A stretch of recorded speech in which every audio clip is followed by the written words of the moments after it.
everybody and welcome back. This is Swati Gupta, Chartered Accountant. Our today's topic is IFRS 13, that is International Financial Reporting Standard 13.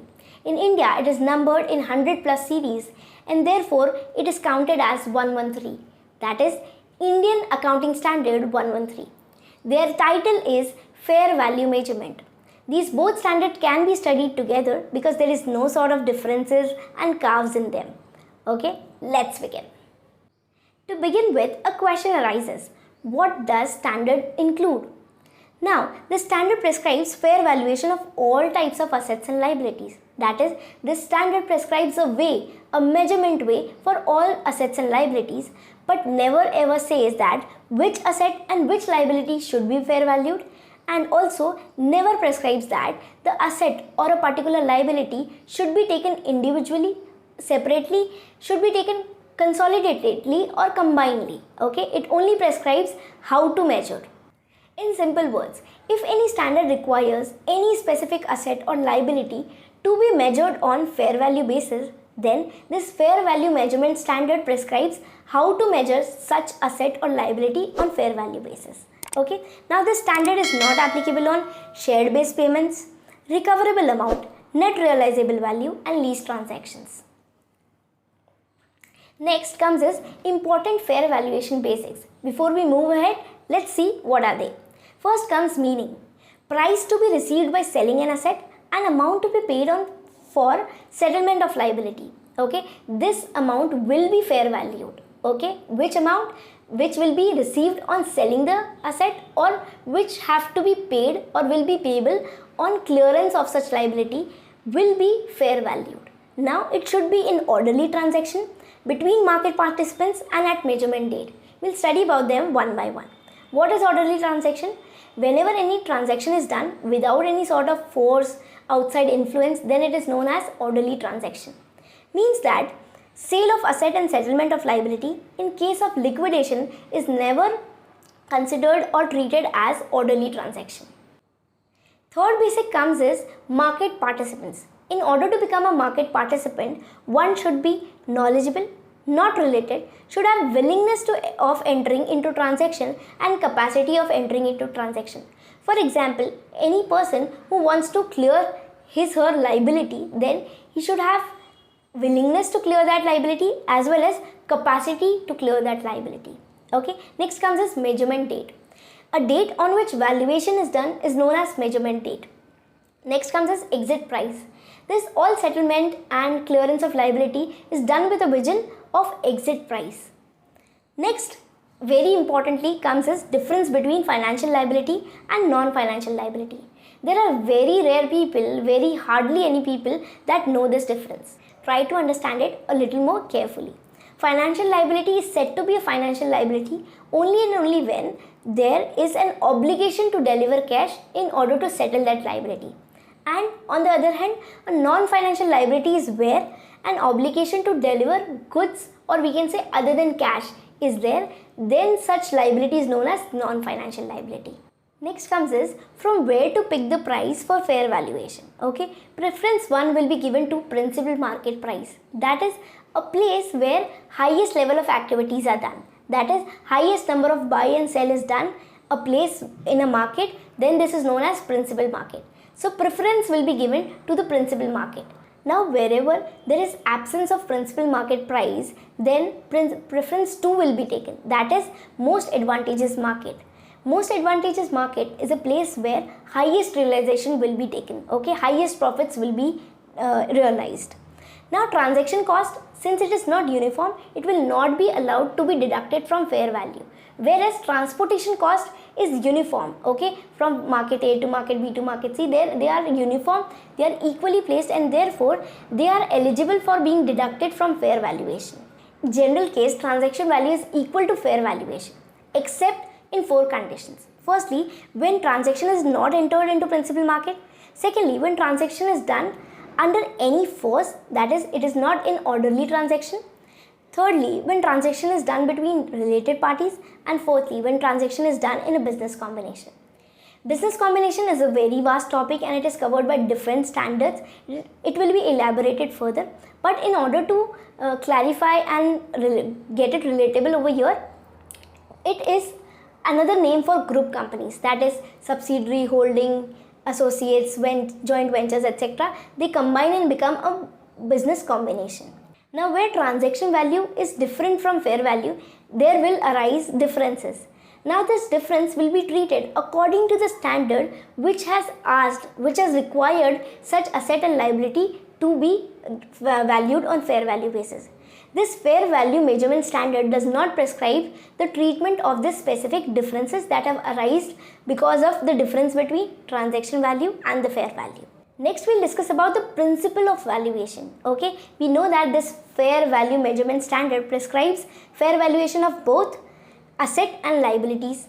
Okay, we'll see there are some categories made. We have to study them separately. There are separate treatments for each and every category. Firstly comes as asset. Assets are further bifurcated into non-financial and financial. Non-financial assets are taken into category 1. Financial assets are taken into category 2.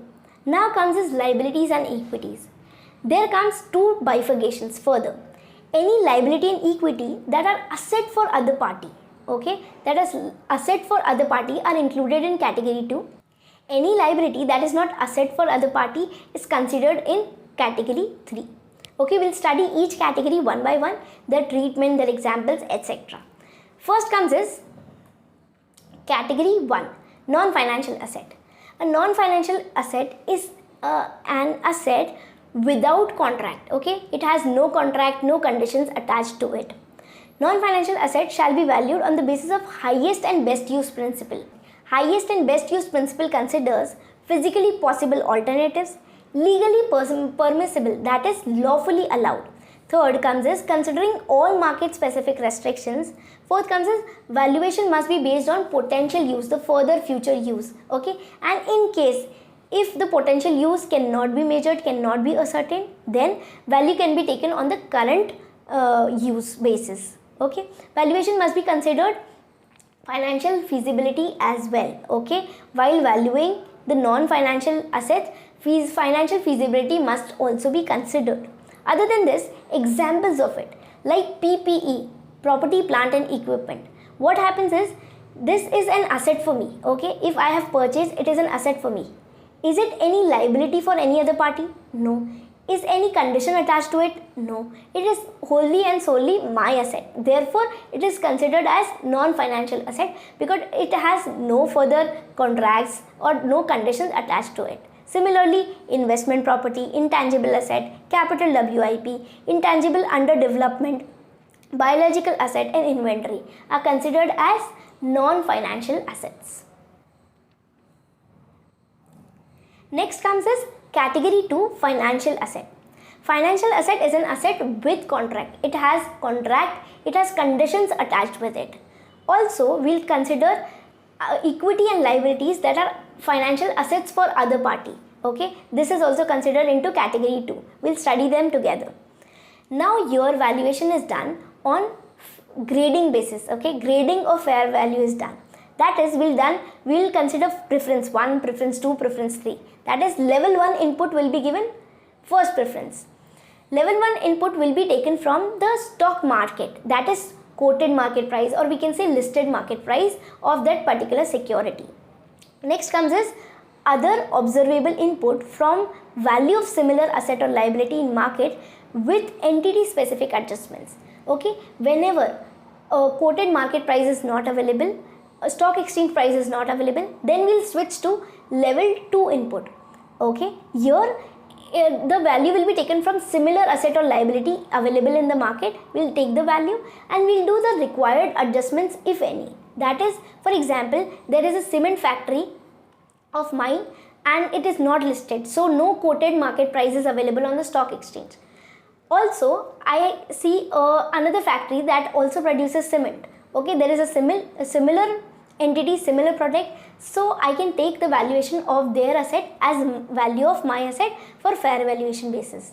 Okay, now there can be capital structure difference. That entity might be having only and only equity in their capital structure, whereas my entity holds equity and debt both. Okay, so the risk difference is there in their capital structure, and therefore this difference will be made adjustments, okay, in this fair valuation, and therefore we say that this observable amount will be taken, but after some required adjustments. Now if even observable input is not available, then we switch to last, that comes as level 3 input. Here valuation techniques will be used, that is in case where no observable value and no quoted market prices are available. Valuation technique we'll study in later in this video itself. Now examples of financial assets are investment in equity shares or debentures. See, it is an asset for me but liability or equity for some other party. Bonds, loans receivable, debtors and other receivables. These are known as financial assets. Third comes is liability that is not asset for other party. Okay, any liability that is not asset for other party. The most common example of this form of liability is decommissioning liability or demand deposits. Like decommissioning liability, it is a liability for me. Okay, it is a responsibility of me. Whenever the project is done, I have to decommission the extra things that I have temporarily build up for the support. Okay, this is a decommissioning liability, but is it an asset for any other party? No, it is just a responsibility, so it is a liability that is no asset for other party. Okay, similarly demand deposits, because they are payable as and when demanded, so this is not an asset for any party who is holding such deposits. Now this fair valuation of financial liability with a demand feature comes in, and this becomes a category 3. It is payable on demand, discounted from the first day from which it becomes payable, it is required to be paid. Okay, the discounting, the valuation technique will be applied from the day when it has been started, that this requirement has to be paid as and when asked. Okay, the day when it arises, that requirement has started, from that day itself it will be valued on fair value basis and will be discounted according to the valuation technique. Next comes is fair value shall be calculated using valuation technique. The fair value of a liability reflects the effect of non-performance risk. Importantly, this amount will never be reduced or will never be recorded at a lower price than the amount that will be payable or that is payable on demand. Okay, this amount will never be fair valued or will be recorded at a price lower than the value that has to be paid on demand. Okay, now the amount that needs to be paid on demand time should be recorded as it is, but the risk factor, the non-performance risk factor is included, and therefore there is difference in transaction value and the fair value. Next comes is valuation technique. Okay, there are 3 approaches. First comes is market approach. Here the amount from similar asset and liability from the market will be taken. Fair value, market value will be equal to market transaction value of similar or comparable asset and liability. Next comes is income approach. Any income, earning, dividend, whatever it is there, it will be discounted from PV factors present value, and then it will be considered as valuation technique. Lastly comes as cost approach. It takes replacement cost and historical cost approach as a measure to measure on fair value basis. Next comes is different forms of market for calculating fair value. First is exchange market. This is the most efficient, strongest and reliable market. Here value is considered without adjustment. Okay, this is a pure market and value derived from here will be taken as it is for fair value measurement, and no adjustment is required any further. Next comes as dealer market. Dealer means an entity which is ready to buy or sell asset at any time at given price. Okay, they are ready to buy and sell at any time at a given price. But this is not a pure price, pure market, and therefore any price taken from dealer market is then further adjusted and then taken as fair value. Next comes is broker market, where broker is aware of the perfect match between buyer and seller. There it is known as broker market. This is also not a pure form of market, and hence the value derived from here is not pure, and For taking it as a fair value, we need some further adjustments to be made. Lastly comes is principal market.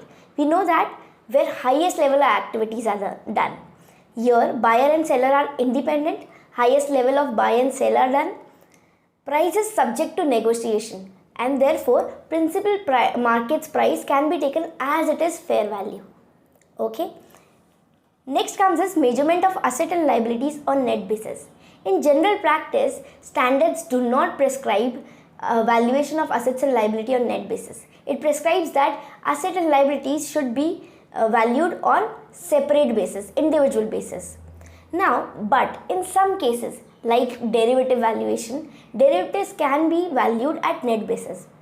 Only and only if the fair value of derivative which are being netted with all existing open positions can be made on net basis. And further two conditions are there, that the other participants also manage same risk on similar basis on net basis, and otherwise the same information and market practice is available for making these assets and liabilities on net basis.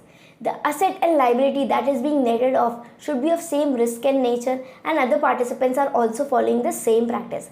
Then only such asset can be recorded on net basis. Otherwise, what is the general practice? It needs to be recorded separately, individually. All the assets and liabilities, no netting is allowed except in exceptional cases. Next comes is general industry practice of fair valuation. Here we'll talk about important 10 assets and liabilities and how the industries actually value them. Okay. First, property, plant and equipment. In this case, level 1 input is never available and therefore level 2 input, that is replacement price, is taken as fair valuation.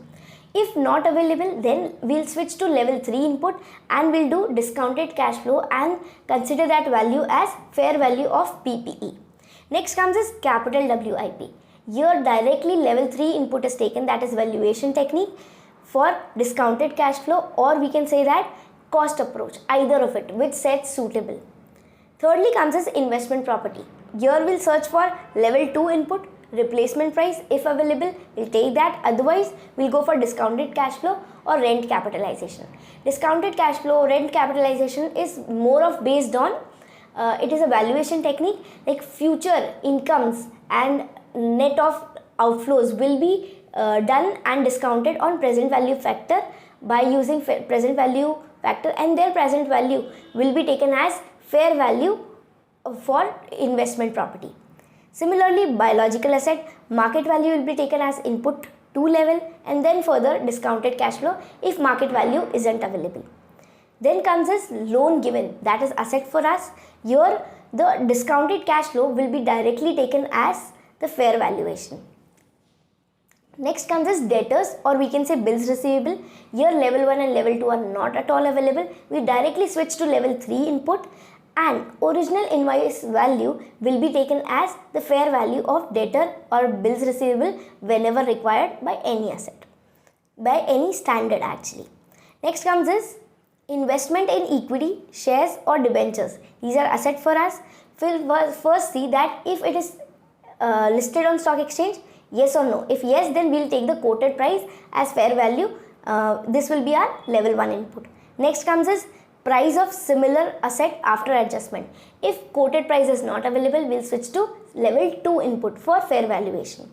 And if even level 2 is not available, then we'll switch to level 3 input. Dividend, interest or earnings will be capitalized. Next comes is equity, shares and debentures issued. This is equity and liability for us. First we'll see quoted market price if available, then otherwise not, then price of similar liability after adjustment will be taken as level 2 input, and then level 3 input, dividend payable, interest payable, capitalization will be done for taking fair value of such equity, shares or debentures, that is equity or liability for the entity. Nextly comes is loan liability. Okay, here directly discounted cash flow will be taken as fair valuation, similar to loan given, loan advanced. Lastly comes as creditors or bills payable. Here directly original invoice will be taken as fair value for the purpose of fair valuation. Now this is all for this standard. I've tried to cover all the important points and the important provisions I hope you found it helpful and worth your time. See you in the next lecture. Till then, take care, be safe, stay tuned.